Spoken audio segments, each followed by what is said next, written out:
Assalamualaikum warahmatullahi wabarakatuh. Apa kabarnya semua?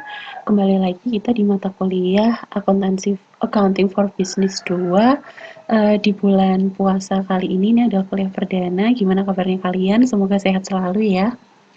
Nah, di pertemuan kali ini kita akan membahas kelanjutan tentang pembahasan kita kemarin tentang investasi obligasi.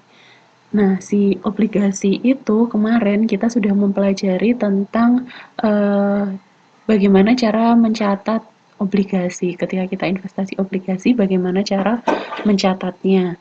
Apakah dia ketika mencatat membeli itu menggunakan harga yang disepakati oleh pembeli dan penjual atau harga kurs? Kursnya bisa di atas nilai nominal, sama dengan nilai nominal atau di bawah nilai nominal. Itu yang pertama. Nah, yang kedua kan kita menghitung dengan menggunakan sistem bunga efektif. Nah, setelah itu kita akan membahas kelanjutannya yaitu tentang amortisasi agio dan juga disagio obligasi. Seperti apa pembahasannya? Mari kita mulai. Pencatatan investasi obligasi. Oke, pembahasan kita mulai dengan pencatatan investasi obligasi. Mencatat investasi obligasi bisa saat pembelian obligasi, bisa juga saat menerima bunga tiap hari kupon, dan bisa juga saat akhir periode ketika kita membuat jurnal penyesuaian. Yang pertama, saat pembelian obligasi, kita mencatat harga pemberian obligasi senilai kurs, kita tambahkan dengan biaya-biaya. Nah, itu semua kita catat dalam akun investasi obligasi PT ABC pada kas. Kemudian, setiap kita berinvestasi, kita akan mendapatkan bunga. Nah, masalahnya di sini adalah ketika kita membeli investasi, apakah dia dibeli ketika hari kupon atau dibelinya sebelum hari kupon. Berarti kalau kita membelinya di tanggal transaksi itu bukan pada saat tanggal kupon, maka kita harus mencatat bunga berjalannya. Jurnalnya adalah pendapatan bunga obligasi pada kas. Jadi, jurnal yang kedua ini ilustrasinya adalah kita membeli obligasi dari pihak lain yang bukan pihak penerbit obligasinya ya, dari pihak lain di mana pihak lain tersebut sudah memiliki obligasi tersebut dari tanggal penerbit menerbitkan sampai dengan tanggal dijualnya. Nah, ketika tanggal dijualnya itu asumsinya adalah tidak pada saat pembayaran bunga atau tidak pada saat hari kupon. Sehingga kita harus mencatat berapa hari yang menjadi miliknya si penjual itu yang kita beli obligasinya. Misalkan hari kuponnya 1 tahun 2 kali, berarti setiap 180 harian kan pasti dia akan menerima bunga. Nah, di sini kita mencatat bunga berjalan itu adalah untuk mengetahui dari 180 hari itu berapa hari yang jadi haknya penjual dan berapa hari yang jadi haknya kita pembeli. Nah, untuk si haknya penjual, misalnya penjual haknya 80 hari, kita haknya 100 hari. Nah, si yang 80 hari itu berarti kita harus menghitung berapakah bunga berjalan selama 80 hari itu. Bunga berjalan selama 80 hari tersebut harus kita berikan kepada si penjual sebagai bagian dari pendapatannya bunga dia, karena itu haknya dia. Selama 80 hari obligasinya dimiliki oleh dia. Sedangkan kita ketika nanti hari kupon kita akan menerima full 100%. Tapi kan full 100% itu bukan punya kita semua. Yang 80 hari punyanya penjual, yang 100 hari punya kita. Sehingga dari 100% itu kita juga harus membagi. Untuk yang bagian 80 hari nominalnya berapa, kita berikan kepada si penjual, kemudian kita catatnya sebagai pendapatan bunga. Pendapatan bunganya tapi di sebelah debit. Ingat, pendapatan itu kan kelompok akun nomor 4. Harta utang modal pendapatan. Pendapatan berarti dia bertambah di sisi kredit. Nah, di sini pendapatan kita catat di sisi debit, artinya pendapatannya itu berkurang. Karena jadi nanti ketika kita menerima pendapatan bunganya itu full 100%, padahal sebenarnya kan nggak 100% nih. yang hak kita adalah 100 hari, yang 80 hari adalah haknya si penjual, sehingga nanti akun pendapatan bunga kita itu akan sesuai nominalnya, dengan sesuai nominalnya dengan hak yang kita terima selama 100 hari itu. Sehingga kita mencatatnya adalah pendapatan bunga di sebelah debit dan juga kasnya di sebelah kredit. Oke. Rekening pendapatan bunga obligasi adalah kalau dia menggunakan pendekatan rugi laba. Tapi kalau dia menggunakan pendekatan raja, kita bisa mencatat sebagai piutang bunga. Sama saja. Nah, ini pada saat kita menerima bunga berkala tiap hari kupon, misalnya tiap 6 bulan, atau tiap 4 bulan, atau tiap 3 bulan, kita mencatat sebagai kas pada pendapatan bunga. Pendapatan bunganya di sebelah kredit. Artinya kan kasnya bertambah di debit, berarti kita menerima pendapatan.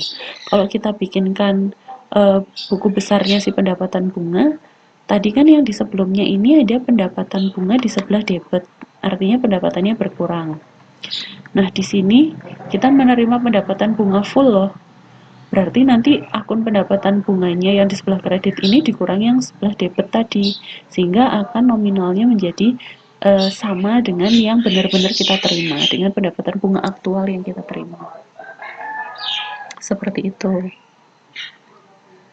Pada akhir tahun, ada dua jurnal penyesuaian yang harus dibuat, yaitu penyesuaian terhadap pendapatan bunga yang masih akan diterima, dan juga mencatat amortisasi agio maupun amortisasi disagio obligasi.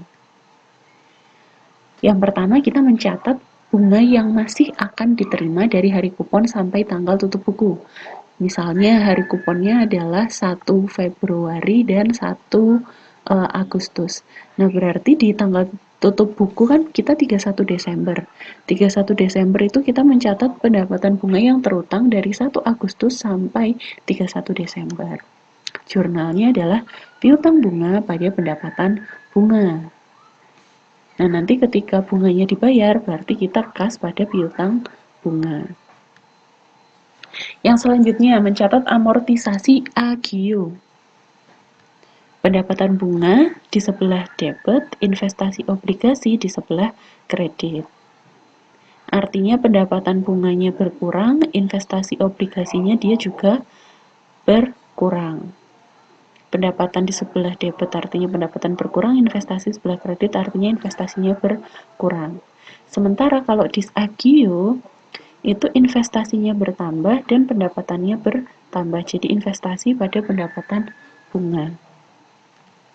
Seperti itu.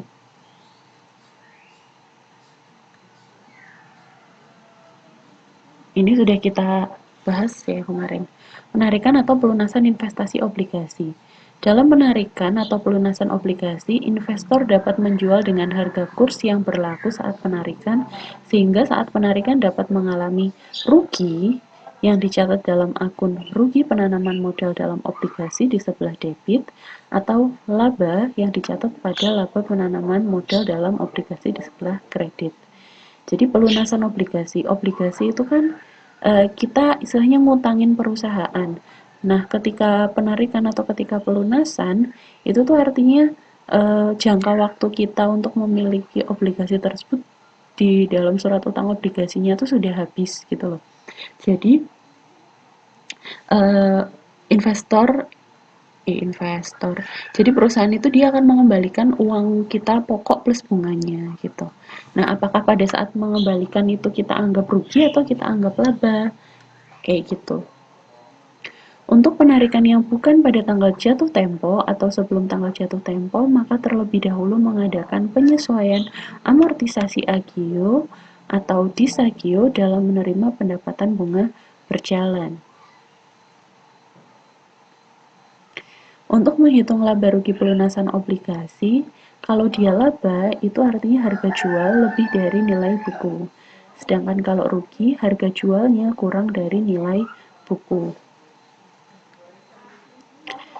Nilai buku, apabila saat penanaman modal dalam obligasi laba itu artinya disagio bagi penerbit, maka menghitung nilai buku adalah harga perolehan ditambah akumulasi amortisasi laba. Apabila saat penanaman modal dalam obligasi itu rugi, disagio bagi penerbit, maka menghitung nilai buku adalah harga perolehan dikurangi amortisasi agio. Jadi nilai buku itu rumusnya kalau untuk laba harga perolehan ditambah akumulasi, kalau untuk disagio itu nilai bukunya sama dengan harga perolehan ditambah amortisasi laba. Kalau untuk agio berarti nilai bukunya adalah harga perolehan dikurangi akumulasi amortisasi rugi. Nih,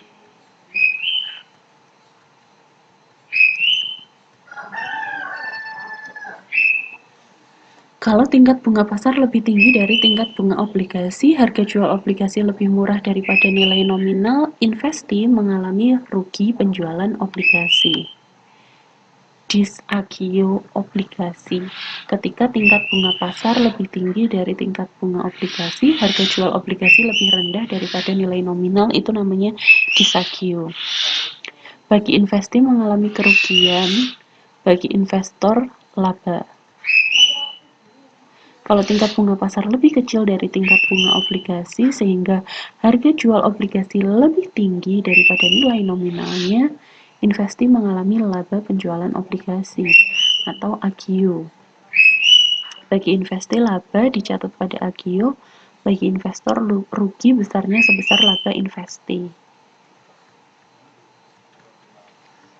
Nah, ini menentukan harga perolehan obligasi kan ada dua, mengikuti harga kurs yang disepakati penjual pembeli tadi yang di atas nilai kurs sama dengan nilai kurs atau di bawah nilai kurs, dan yang kedua adalah dengan menggunakan perhitungan bunga efektif. Nah, kita akan membahas tentang yang si bunga efektif ini dan juga agio disagio obligasi. Mengikuti harga kurs yang disepakati penjual. Udah kita bahas kemarin. Nah, ini sekarang kita mencatat yang bunga efektif. Rumusnya kan gini, yang pertama mencari taksilan nilai sekarang yaitu P sama dengan nominal dikali 1 per 1 ditambah rate atau bunga dikali T atau periode. Kemudian setelah kita ketemu P atau taksiran nilai sekarang, kita mencari nilai bunga tunai yaitu rumusnya FA. FA sama dengan 1 dikurangi 1 per 1 plus rate bunga pangkat T times periode dibagi rate. Ini adalah rumus FA. Kemudian setelah itu kita mencari bunga efektif, yaitu rumusnya adalah bunga per periode berapa persen kita kalikan dengan FA-nya ini, faktor analisisnya. Oke, langsung kita bahas contohnya. Pada 1 Januari 2000, PT Matahari memberi 1000 lembar obligasi yang diterbitkan oleh PT Indosat dengan nominal obligasi 50.000 per lembar dan bunga, ini berarti bunga obligasinya ya, 12% per tahun yang dibayarkan di belakang setiap tanggal 2 Januari dan 2 Juli. Obligasi ini akan jatuh tempo 31 Desember 2007, berarti 8 tahun ya. PT Matahari mengharapkan akan menerima pendapatan bunga secara efektif sebesar 10%. Kita diminta untuk menentukan berapa harga beli obligasi dengan metode bunga efektif, terus melakukan perhitungan amortisasi agio atau disagio obligasi dengan metode garis lurus dan metode bunga efektif, serta diminta untuk mencatat jurnal yang diperlukan. Oke, berarti step pertama kan kita mencari taksiran nilai sekarang. Atau rumusnya adalah P sama dengan nominal dikali 1 per 1 plus rate bunga pangkat times periode. Nominalnya tadi kan 50 juta. 50 juta dari mana? 50 juta ini. 1000 lembar, nominalnya 50.000 per lembar. Kita kalikan kan 50 juta. 50 juta ditambah 0,05 karena bunga efektif tadi yang diharapkan kan 10%, berarti karena dia periodenya adalah 10 tahun, 10 tahun, periodenya, periode, oh my god, oke, fokus. Karena di sini rate-nya adalah 10% dan setiap dan bunganya itu dibayarkan 1 tahun 2 kali, berarti rate-nya adalah 10% dibagi 2 atau 5% atau 0,05. Kemudian kita pangkatkan T atau periode times. Nah, periodenya ada berapa tadi? Dari tahun 2000, 1 Januari 2000 sampai 31 Desember 2007. Berarti kan ada 8 tahun. 1 Januari 2000, 2001, 2, 3, 4, 5, 6, 7. 7 sampai akhir kan dia ada 8 tahun. Nah, karena di sini dia kuponnya dibagikan 2 kali, berarti 8 kali 2, 16. Sehingga ketemunya ini kan 50 juta dikali 1 per 1 plus 0,05 pangkat 16. Ketemu 50 juta kali 0,458, sehingga P-nya adalah 22.905. Ini kita ketemu taksiran nilai sekarang dari obligasi. Kemudian yang kedua, kita mencari nilai tunai bunga yang akan diterima dengan rumus FA sama dengan 1 dikurangi 1 per 1 plus R pangkat T dibagi R. Masukkan ke perhitungan sehingga ketemu hasilnya FA atau taksiran nilai tunai bunga yang akan diterima adalah 10,83. Kemudian kita mencari bunga per periodenya. Bunga per periodenya itu adalah 6%. 6% dari mana? Dari bunga obligasi, tadi dibilang bunga obligasinya adalah 12% per tahun. Karena di sini yang kita cari adalah bunga per periode, sedangkan satu tahun itu ada 2 periode, berarti bunganya dibagi 2, 6%-an. 6% kita kalikan dengan nominal obligasi, ketemunya adalah 3 juta. Setelah itu kita mencari bunga efektif. Rumusnya adalah bunga per periode kita kalikan dengan faktor analisis. Bunga per periodenya adalah 3 juta, kita kalikan faktor analisisnya adalah 10,83, sehingga ketemu bunga efektifnya adalah 32.513. Baru setelah itu kita mencari ini harga beli obligasinya. Rumusnya adalah nilai sekarang dari obligasi jatuh tempo, berarti pakai rumusnya yang tadi, P ketemu 22.905. Kalau lupa P yang mana? P yang ini, rumus nomor 1. P, taksiran nilai sekarang, 22.905. Kita masukkan ke perhitungan untuk mencari harga beli obligasi. Nilai sekarang dari obligasi jatuh tempo, P, kita tambahkan dengan si ini, BE, 32.513. Atau taksiran nilai tunai bunga yang akan diterima. Kita tambahkan akan menghasilkan harga beli obligasi. Ternyata harga beli obligasi kalau dihitung dengan menggunakan rumus bunga efektif itu adalah 55.418. Berarti obligasi ini dibeli di atas nilai nominal yang akan menimbulkan agio. Agio di sini adalah agio bagi investi sebesar nilai nominal 50 juta dikurangi harga beli 55 juta atau sebesar 5.400.000. Kemudian setelah itu kita melakukan perhitungan. Untuk kita menghitung amortisasi agio dan disagio, kita harus melakukan perhitungan. Sebenarnya perhitungannya ada di tabel, cuma kalau langsung di tabel nanti pusing, jadi saya coba uraikan satu-satu. Kan tadi harga beli obligasi rumusnya adalah nilai sekarang dari obligasi jatuh tempo, P, kita tambahkan dengan taksiran nilai tunai, bunga. Ini, ketemu harga beli obligasinya adalah 55 juta. Kemudian kita menghitung perhitungan amortisasi obligasi. Rumusnya adalah harga beli investasi obligasi yang 55 juta, yang pakai sistem bunga efektif ini, kita kurangi dengan nilai nominal obligasi. Nah, 5.400.000 ini kan kita sebut sebagai agio obligasi. Ini kita menghitung amortisasi agio untuk periode pertama. Rumusnya adalah bunga efektif 5%. 5% berarti kan tadi dari bunga efektif. bunga efektif yang diharapkan perusahaan tadi kan 10%. 10% kalau bagi setahun ada 2 periode berarti kan 5%. 5% kita kalikan dengan harga beli yang kalau pakai bunga efektif, ketemu 2.700.000. Kemudian bunga nominal 12%, bunganya si obligasi tadi kalau dibagi 2 periode berarti ada 6% per periode, kita kalikan dengan nilai nominal obligasi 3 juta. Kemudian kita bisa nyari berapa sih amortisasi agio periode pertama. Dari 3 juta, selisih antara 3 juta dan 2.700.000, ketemu 229. Ini amortisasi agio periode pertama. Kemudian, sisa agio akhir tahun pertama adalah agio awal, 5.418. 5.400 dari mana? Nih, 5.418 itu dari nilai total keseluruhannya si agio, 5.400. Sisa agio akhir tahun pertama adalah agio awal. Tadi agionya adalah 5.400. Kita kurangi dengan amortisasi agio periode pertama yang ini 229.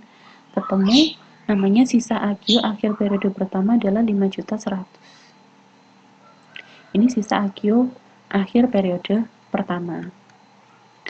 Nilai buku akhir adalah nilai buku awal. 55.418 ini dia adalah harga beli obligasi kalau dia pakai sistem bunga efektif. Kemudian kita kurangkan dengan amortisasi agio periode pertama yang 200 ini. Kita masukkan ke sini. Namanya adalah nilai buku akhir periode pertama. Nilai buku akhir.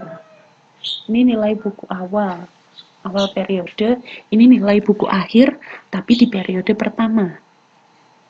Nanti di tabel akan lebih jelas pembahasannya. Sabar.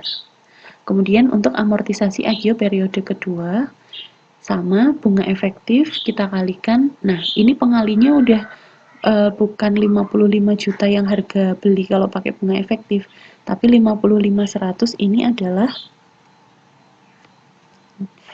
ini nilai buku akhir periode pertama. Karena nilai buku awalnya kan 55.400. Nilai buku akhir kan 55.100. Nah, ini 55.100 kita gunakan untuk mengalihkan dengan berapa bunga efektifnya, 5%. Ketemu 2.700.000, bunga nominalnya masih sama, karena bunganya kan 6% kali 50 juta, ketemu 3 juta, sehingga amortisasi agio di periode kedua adalah 240.000.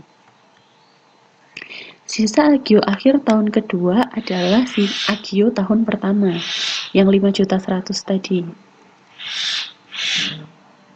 Nih 5.100.000 sisa agio pertama. Sisa agio periode pertama adalah nilai agio pada periode kedua. Amortisasi agio periode kedua 240 ini hasil perhitungan, sehingga sisa agio akhir tahun pertama atau di periode kedua adalah 4.900.000. Kemudian kita menghitung nilai buku akhir 55.100 tadi, yang sisanya nilai buku dikurangi amortisasi agio, kita kurangi dengan amortisasi agio periode kedua yang 240 ini, namanya adalah nilai buku akhir periode kedua atau nilai buku akhir tahun pertama. Perhitungan amortisasi agio periode yang lain dilakukan dengan cara yang sama dengan cara di atas. Hasil lengkap dari perhitungan amortisasi agio investasi obligasi dengan metode bunga efektif adalah ini. Kolom yang pertama adalah nilai buku awal. Nilai buku awal ini dia didapatkan dari berapa perhitungan harga beli obligasi kalau dihitung dengan menggunakan bunga efektif. Kemudian di sebelahnya adalah bunga nominal. Bunga nominal berarti kan tadi yang 6% dikali 50 juta kan. 6% dari bunga nominal yang 12% dibagi 2 periode berarti 6%. Kita kalikan dengan nilai nominal 50 juta. Ketemu bunga nominalnya adalah 3 juta. Kemudian bunga efektif tadi adalah 5%, kita kalikan dengan nilai buku kalau dia menggunakan metode bunga efektif. Ketemu nilai bunga efektifnya sekian. Kemudian kita menghitung amortisasi agio. Amortisasi agio rumusnya adalah bunga nominal kita kurangi dengan bunga efektif, ketemu 229. Kemudian sisa agio yang pertama ini kita taruh di atas. Kemudian sisa agio di yang periode pertama ini adalah sisa agio kita kurangi dengan amortisasi agio di sini. Ketemu 5.100.000. Kemudian nilai buku akhir ini rumusnya adalah nilai buku awal kita kurangi dengan amortisasi agio sama dengan nilai buku akhir. Nah, ini akan gampang banget dikerjakan kalau kita pakainya Excel. Kemudian, ini di sini tanggalnya kita runut mulai dari tahun 2000 sampai tahun 2007. Kan tadi jatuh temponya adalah di 31 Desember 2007. Sehingga di sini kita runut dari tahun 2000 sampai 2007, berarti ada 8 tahun, ada 16 periode. Dan di sini seterusnya akan seperti itu. Nilai buku awal di yang periode kedua ini merupakan nilai buku akhir di periode pertama. Bunga nominal akan sama terus karena bunganya sama kan, 6% dikali 50 juta nilai nominal obligasi. Nah, yang berbeda di sini adalah bunga efektif, karena bunga efektif itu rumusnya adalah 5% kita kalikan dengan berapa nilai buku awal atau nilai buku akhirnya yang ini. Sehingga dia nilainya akan berbeda nih. Kalau nilai bunga nominal sama, kalau nilai bunga efektif dia nominalnya akan mengikuti si nilai buku awal atau nilai buku akhirnya ini. Sama aja kan? Nah, si amortisasi agio otomatis karena dia rumusnya adalah bunga nominal dikurangi bunga efektif, sehingga amortisasi agionya itu nilainya juga akan berbeda. Bunga nominalnya tetap, bunga efektifnya semakin kecil. Berarti amortisasi agionya dari kecil menjadi semakin besar. 200, 300 ke 400. Kemudian sisa agio di sini, ingat kalau sisa agio itu dia nilainya pasti akan menurun karena agio kan laba. Nah, laba itu berarti kalau sisa agio itu dia nilainya dari nilai laba itu kemudian dia akan turun sampai nilainya jadi 0 pada akhir periode. Itu kalau agio. Sementara kalau disagio itu dia nilainya dari rugi kan dia. Dia rugi, dia akan naik sampai ke nilai nominalnya. Sama dengan nilai buku. Kalau dia laba tuh dari 55 juta, dia akan turun ke nilai nominal 50 juta. Tapi kalau rugi, misalnya nilai nominalnya 50 juta, maka di sini misal dari 45 juta ya. Ketika dia rugi itu dia rumusnya bukan dikurangi. Kalau amortisasi agio kan dikurangi nih, nilai buku awal dikurangi amortisasi agio sama dengan nilai buku akhir. Tapi kalau di sagio, nilai buku awal 45 misal kita tambahkan dengan amortisasi agio sama dengan nilai buku akhir. Jadi kalau untuk agio itu dia dari besar ke kecil, dari laba ke nilai nominal, tapi kalau dia disagio berarti dia rugi. Berarti di sini dari rugi dari kecil ke besar nilai nominal. Misal amortisasinya dari start dari 45 juta, maka di sini dia akan naik sampai ke 50. Tapi kalau agio, dia dari naik ke turun menjadi nilai nominal 50. Gitu. Tahu ya bedanya? Dan sisa agio di akhir periode itu dia pasti 0 dan nilai buku akhir kalau dia benar berarti nilai buku akhirnya itu akan sama dengan nilai nominal.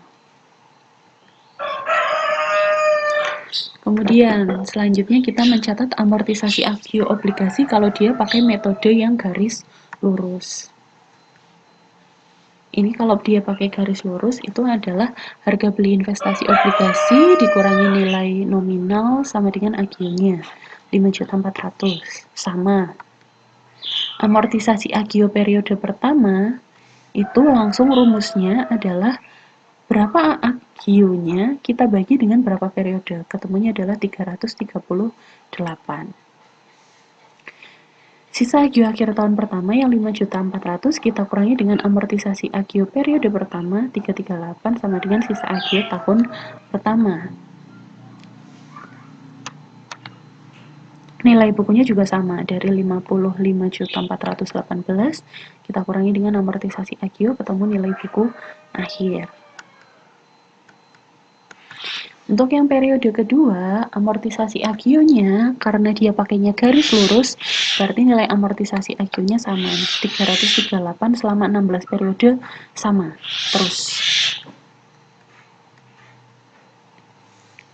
Sisa agio akhir tahun kedua 5.400.000 kita kurangi amortisasi. Ini bukan 5.400.000 deh. Ini 5.080.000 yang harusnya 5.080.000 ya guys, ralat. 5.080.000 kita kurangi 338 ketemu 4.700.000. Nilai bukunya dari 5580 kita kurangi amortisasi agio periode kedua sama nilai nominalnya 338 ketemu nilai buku akhirnya adalah 54 juta. Ini kalau kita bikinkan tabel. Bedanya di mana? Bedanya adalah di sini. Amortisasi agio. Amortisasi agio itu dia rumusnya bukan dari bunga nominal. Kalau yang tadi pakai metode bunga efektif kan rumusnya adalah bunga nominal dikurangi bunga efektif. Tapi kalau di garis lurus amortisasi agio, berapapun bunga efektifnya, amortisasi agionya itu nilainya sama. Karena apa? Karena rumus amortisasi agio adalah sisa agio kita bagi 16 periode, sehingga setiap periode amortisasinya besarnya sama. Dan untuk yang lainnya nilainya perhitungannya tetap ya, cuma bedanya ada di sini saja. Sisa agio juga dari 5.400.000 ini kita kurangi dengan amortisasi agio. Kita kurangi dengan amortisasi agio sehingga sisa agio pada akhir periode ini adalah 0. Dan juga nilai buku kan berarti rumusnya adalah nilai buku awal kita kurangi dengan amortisasi agio. Sama, dia juga nilainya akan dari naik ke turun atau dari nilai bunga efektif ke nilai nominal. Nilai endingnya 50 juta. Ya, itu kita udah bahas tentang yang bunga efektif sama perhitungan kalau dia pakai garis lurus. Bedanya adalah ada di perhitungan amortisasi agio. Selain itu kan sama. Cuma karena nilai amortisasi agionya ini berbeda, berarti sisa disagio sama nilai akhir bukunya juga dia berbeda antara metode yang bunga efektif awal tadi sama yang metode garis lurus ini. Nah, kemudian kita mencatat jurnalnya. Mencatat harga pembelian investasi obligasi. Investasi obligasi PT Indosat pada kas. Ini berarti kita ketika pembelian investasi obligasi, kita catat sebesar berapa harga menurut bunga efektif yang 55.400.000. Kemudian yang kedua mencatat pendapatan bunga, berarti kas pada pendapatan bunga 3 juta. Ini artinya 3 juta ini adalah bunga yang kita berikan karena kita ini mendapat bunga di periode yang pertama. Kan tadi bunganya 3 juta ini asalnya dari 6% kita kalikan dengan 50 juta nilai nominal. Jadi ini 3 juta adalah pendapatan bunga yang kita catat sebesar prosentase bunga obligasinya. Tadi kan bunga obligasinya 12% per tahun. 12% per tahun berarti di sini karena kita mencatat pendapatan bunga per periode, berarti di sini dari 6% kita kalikan 50 juta nilai nominal obligasinya. Kemudian kita mencatat piutang bunga selama 6 bulan. 6 bulan itu artinya yang terutang karena dia menerima, kita kan tutup buku di tanggal 31 Desember. Mencatat piutang bunga selama 6 bulan berarti kan kita mencatatnya kita akan terima di 2 Januari. Sedangkan kita tutup buku di 31 Desember. Berarti kita mencatat piutang bunga selama 6 bulan adalah piutang bunga pada pendapatan bunga obligasi sebesar sama nominalnya adalah 3 juta. Nah, kemudian kita mencatat amortisasi AGIO selama tahun 2000. Selama tahun 2000 yang di periode pertama ya, pendapatan bunga 469 pada investasi obligasi. Jadi ini kita mencatat amortisasi AGIO, rumusnya adalah jurnalnya adalah pendapatan bunga pada investasi obligasi. Kalau di SAGIO dibalik, investasi pada pendapatan bunga. Mencatat jurnal penutup pendapatan bunga. Pendapatan bunga pada ikhtisar rugi laba. Pendapatan bunga itu kan dia 6 juta. 6 juta dari pendapatan bunga periode pertama ditambah piutang bunga yang periode kedua. Ini kan 1 tahun semuanya. Berarti jurnal penutupnya adalah 6 juta, kita kurangi dengan ini amortisasi AGIO. Pendapatan bunga pada ikhtisar rugi laba. Apabila perhitungan amortisasi AGIO dilakukan dengan metode garis lurus, maka jurnal amortisasi AGIO pada 31 Desember adalah pendapatan bunga pada investasi obligasi 677. Ini adalah periode pertama ditambah periode kedua ya. Karena nilainya sama, tadi 300 berapa 88 kan ya. Itu. Jurnal penutup pendapatan bunga berarti nominalnya juga berbeda. Pendapatan bunga pada ikhtisar rugi laba sebesar 6 juta dikurangi 677.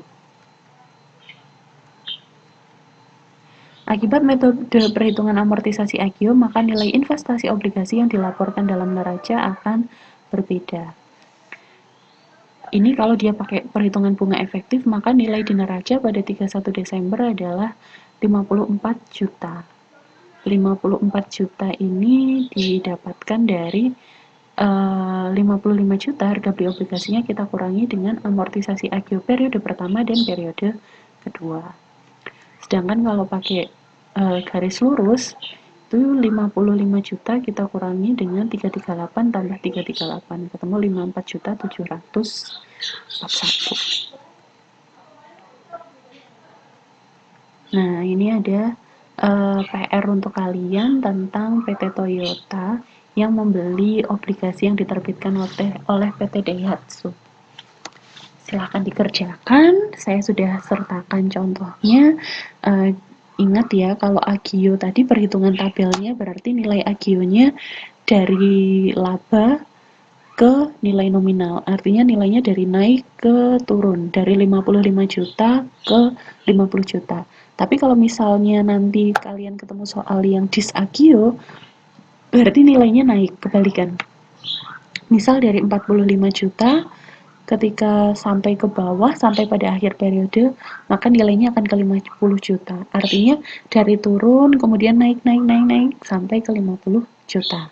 Bedanya itu, kalau AGIO dari laba sampai ke nominal, atau dari naik ke turun, kalau di SAGIO dari turun ke naik. Dah, kayak gitu ya. Kalau ada yang ditanyakan, silahkan ditanyakan melalui grup WhatsApp. Cukup sekian pembahasan kita hari ini. Selamat belajar.